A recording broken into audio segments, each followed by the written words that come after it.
মসজিদ কয়টা আছে দুনিয়াতে তুমি কইতে পারবা? না। হ্যাঁ, তাহলে তুমি যে বললা আমার মসজিদে যেতে, সারা দুনিয়ার ভিতরে মসজিদ আছে দুইটা, মসজিদে আলাকসা, মসজিদে নববী, যেটা আমার আল্লাহ 30 পারা কোরআনে 6666 আয়াতের ভিতরে বলছে, 114 খানা সূরার ভিতরে। তো মসজিদ হইলো দুইটা, আর আমরা বলতেছি লক্ষ লক্ষ কোটি কোটি মসজিদ, মসজিদের শেষ নেই। তো মসজিদ খোঁজো, আগে মসজিদ খুঁজা নামাজ পড়ো।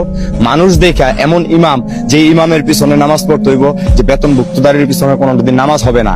আল্লাহ বলছে যে আলিফ লাম মিম যালিকাল কিতাব লা রাইবা ফিহি হুদাল লিল মুত্তাকিন, কোরআনে কোনো ভুল ত্রুটি নাই। তা আমরা এই কোরআন বিকৃতি করে খাইতেছি কেন? খাইতেছি আমিও তো মানুষ, তুমিও মানুষ, আমি তো তোমার ডিস্টার্ব করি না। আমি একটুখানি গাঁজা খাই দেখি এই জন্য আমি তোমার কাছে খারাপ, কিন্তু যারা নি এরকম হাজার হাজার কোটি কোটি টাকার পাহাড় নিয়ে ঘুরতেছে, কালো টাকার পাহাড় নিয়ে ঘুরতেছে, তারা কি করতেছে? ও আমরা এখন রাস্তাঘাটে থাকি দেখে আমাদের কিছু নাই দেখে এই জন্য এরকম নাকি?